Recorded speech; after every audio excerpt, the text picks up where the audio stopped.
GLS is go for purge sequence 4. And in just a few seconds, GLS will close the core stage LOX vent, liquid oxygen. The white vapor cloud caused from the super cold gaseous oxygen condensing the water in the atmosphere will disappear. You see it coming out there now. And there it goes, it's closed. LOX vent closed, pressure rising in the core stage LOX tank to flight levels. Coming up in 15 seconds, look for that thrust vector control actuator test. Engines will gimbal.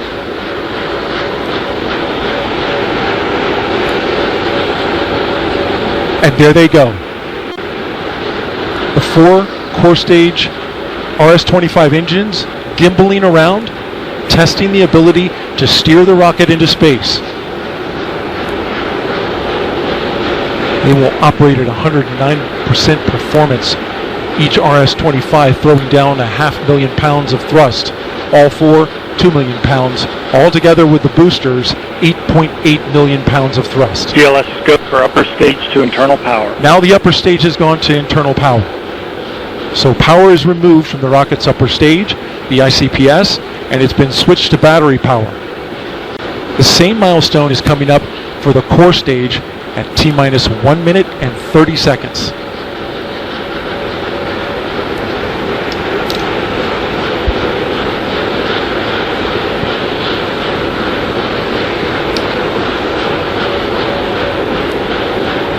GLS is go for core stage to internal power.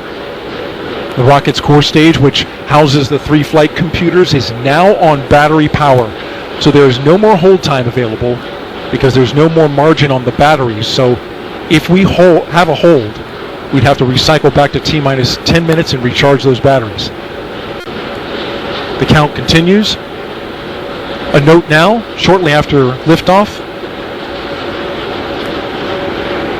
1 minute. Shortly after liftoff, Mission Control Houston will take control of the rocket, and my colleague, Leah Cheshire, will take over commentary. T-minus 50 seconds and counting. Coming up at T-minus 33 seconds, the GLS will hand off control to the ALS. This is the autonomous launch sequencer. On board the rocket, it will take over command and control of the rocket.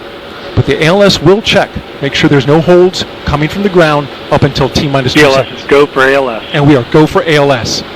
The Space Launch System is now counting down to liftoff of Orion on its maiden voyage to the moon. Launch team can no longer cycle the count. Sound suppressor water now 15. Flowing under the ML. And here we go. 10. Hydrogen burn-off igniters initiated. 7, 6, 5. 4-stage engine start. 3, 2, 1. Boosters in ignition. And liftoff of Artemis 1. We rise together back to the moon and beyond.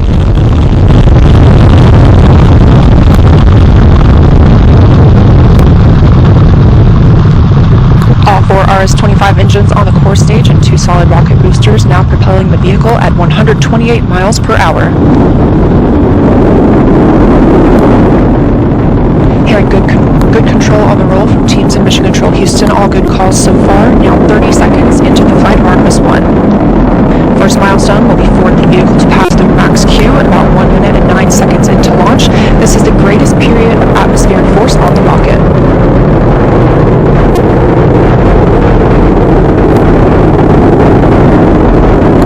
SLS now traveling 607 miles per hour.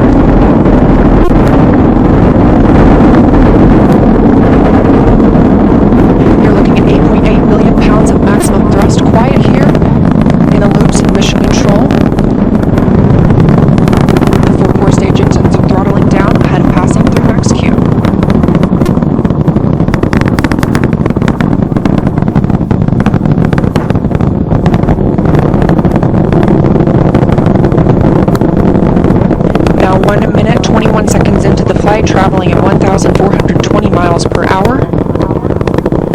The 4 core stage engines are back at maximum thrust.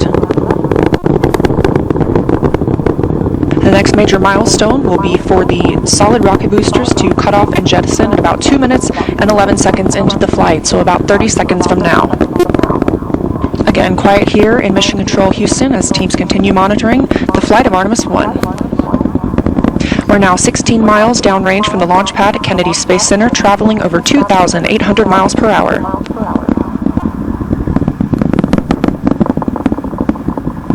Standing by for solid rocket booster jettison and shortly thereafter.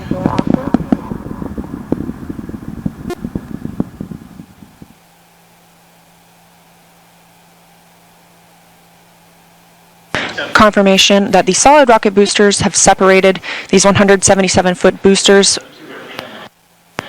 Now the core stage continues to power the flight of Orion, all four RS-25 engines firing, traveling over 3,400 miles per hour, 46 miles downrange. 2 minutes and 36 seconds into the flight. Hearing nominal calls here in Mission Control Houston. We've still got 4 good engines on the core stage.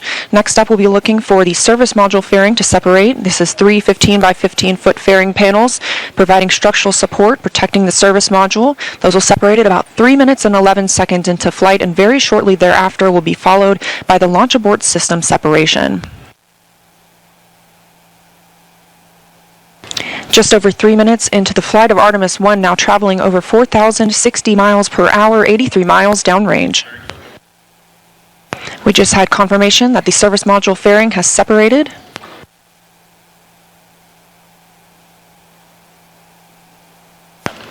And that the launch abort system pyros have fired, separating those from Orion as well. For future crew members,